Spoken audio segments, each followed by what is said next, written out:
Okay, for those of you that have never seen an IC-R8500, this is, look at Ron's signal, doing well today. It's just on a bit of wire, and very nice signal from Ron today. Actually, we've been trying to work out why it's so good, and that's just on just a bit of wire. And that's better, getting some focus there. But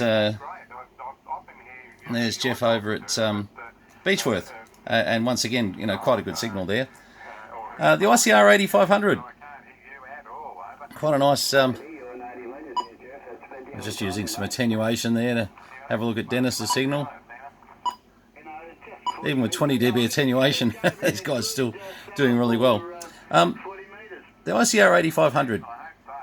It's a massive box for what it is, and I mean that in a positive way. These things are just an amazing receiver, and the coverage is, obviously I'm having a listen on HF at the moment, but a lot of people love these for VHF, UHF usage, listening to the SATs, and actually, as you can see, there's a SAT mode here that it was in previously before I put this frequency in, but certainly just I mean, this is just top class. I've got to say, in relation to all the receivers I've used in a very long time, this one has amazed me more than any. Now, this is the size of the box that the IC-R8500 comes in. It is quite huge, but what they do is very clever. They have it buffered so well with foam so that it really does travel incredibly well. And as you can see by the box, this came from Ross in 2017, so it's not that old. Excuse me. And these, unfortunately, I think they've just discontinued the supply of 8500s now. Which is a real pity, because it's a real winner. It really is. I'm just having a bit of a look at the details there. No, it doesn't tell you really much, does it? But with it comes all your DC cords. Obviously, you can run it off AC with the plug pack that comes with it. You've got DC cords that you can run with as well. And I happen to have, with this one, I reckon this is great, just to keep it all nice and clean. Beautiful leather IC-R8500 cover. So it just sort of finishes it off nicely when you're not using it. Obviously, you get a nice manual with them. They're I'm terrible. I hardly read manuals, but with this radio, I've actually been having a read of this manual, and it's been very, very interesting just to sort of see. I've just got a copy as well, and this is the one I call my working copy, so that we don't make this one look terrible. But yeah, look, really well laid out manual. Icom couldn't have done this better, to be honest. Interesting to see if we can hear Tassie on. I'm just on a bit of wire here, so just anybody thinking we're on the beam, we're not. And yes, this is still the plastic that's on here. It's the radio's 3 years old, and it's still got the plastic sitting on there. But yeah, basically, this you can jump around like any normal receiver. You can change your increments, of course, and this is your TS. Actually, we're in memory mode at the moment, so to do that, change that. Okay, quick reminder of what I have to do here. Right, so we're going in 50 kilohertz modes here. As you can see, we can actually go back to 1 meg modes, 100 kilohertz, 25 kilohertz, 20 kilohertz, etc., etc. And we'll probably just leave it at 1 for the moment, because we can then just sort of run through HF pretty fast, and easy just to jump on there. I just don't think I've heard a receiver with such beautiful audio. This is really... near Kuma, sort of just over the mountains from where you are on. So I've been listening for a while. Beautiful audio. Signal here, just thundering in about 20 just on a faster AGC there. I've been a bit busy, but I've been listening on my little portable receiver. Noise blanker, which we don't really need today. 3 feet long. Obviously, all mode. To change to upper sideband, hold for a second. Wrong. I was wrong, sorry. Don't hold for a second. Just let yourself go through the one touch momentary. I was sure it was hold for a second, to be honest. But anyway, wrong. Geez, Ron's still coming in quite well. Don't know. That's the lock. So sorry, speech button there. Hold is lock. They've obviously got a option board you can get for speech, which is not fitted to this. Good morning to you, sir. How you doing? Yeah, the APFs are interesting. Because everyone's so strong, we're not really needing to do much at the moment. Obviously, you've got a million different memory banks, and I'm trying to remember how many memories I've got. Well, it's going to be a question that's going to annoy me. So I'm having a quick look here while you listen to 20 banks of memories with 40 memory channels in each. Okay, so there you go. So that's a excuse me. That's a fairly reasonable, and from what I can see, memory channel there. Okay, so we're going through the banks at the moment. Skynet. Interesting to see what some of the stuff is in here. Insat 22. Let's have a bit of a look at what was going on there. That's very interesting. Okay, so we're just going to go through there.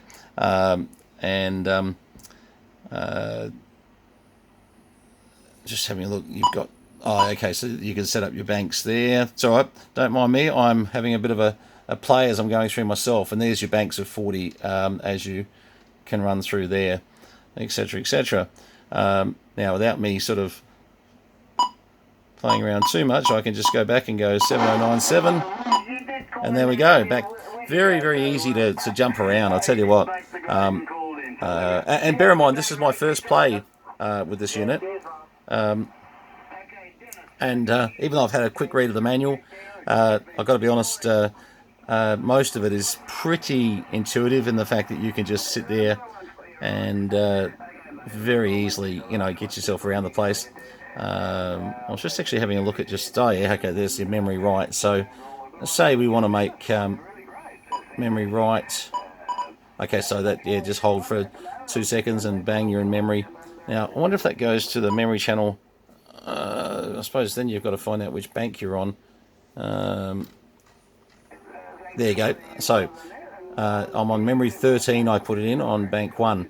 So probably not the spot for it, by the way, but because I know there's been some other stuff programmed in here, which is very interesting, some of the stuff that's been in there. But boy, I've got to tell you, it is just a phenomenal receiver. I think people that get a chance to have a play with one of these will be very impressed. Interesting, you've got a sleep function, so you can actually set it to go to sleep. And if you had this next to your bed and you're just listening to something, it'll go to sleep in 120 minutes, or it'll go to sleep in 90, 60, 30, or off. There you go. So, look, nice feature, especially because it's DC capable. So if you wanted to have it in a portable setup, but you didn't want to drain batteries, you could always put on a 30-minute sleep function, so that if you walk away from it, it does go back to turns itself off until you need it next. But yeah, look, this is a beautiful sounding receiver. I'd love to tell you that we could give you a bit more display of what it can do on VHF, UHF, which I certainly could plug it into the analyzers and do that, but it's pretty boring.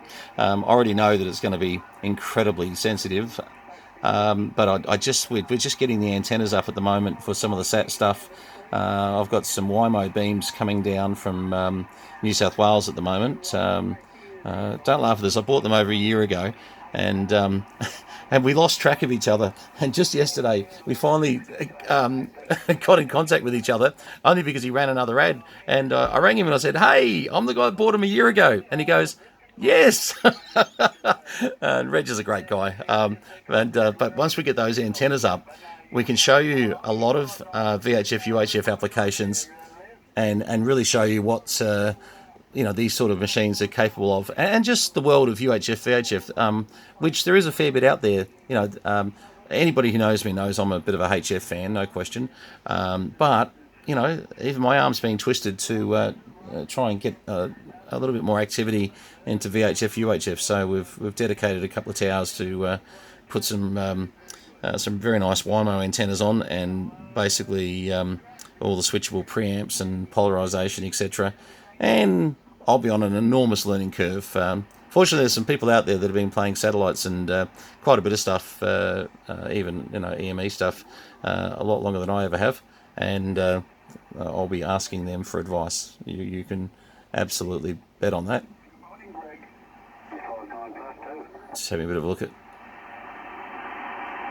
Yeah. Someone down there in the background there.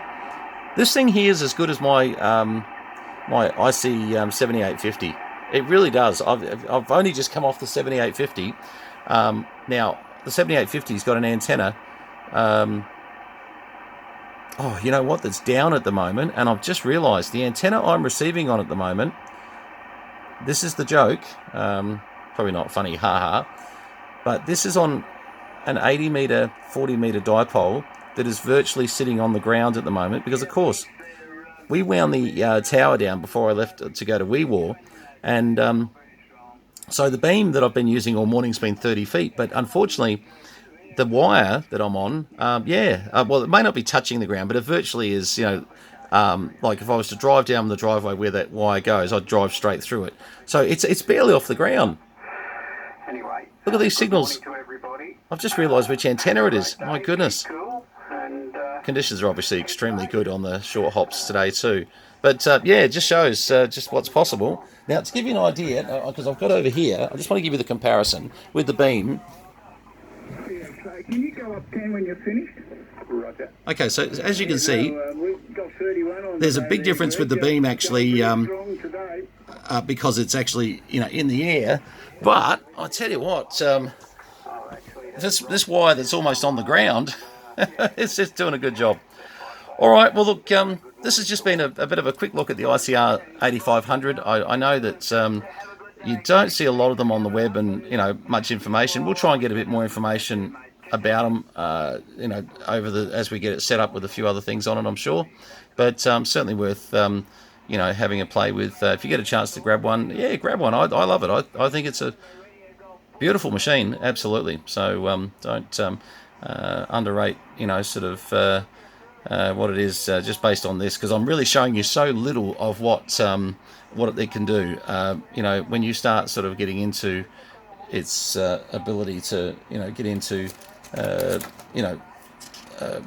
up to a couple of gig. I mean, it's amazing, and quite seriously, that's where, from what I understand, it really excels. Even though I'm showing you the HF side of it, there's been a lot of comments in regards to just how well these things work on 1.2 gigs and all around the place. Certainly the VHF UHF coverage is quite amazing. So certainly worth considering grabbing one if you get a chance.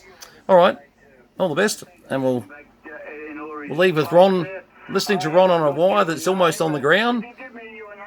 My goodness. Amazing that we're actually hearing so well with this now that I've realised which antenna it's on. I'll wind the tower up today. I think that's probably a good idea.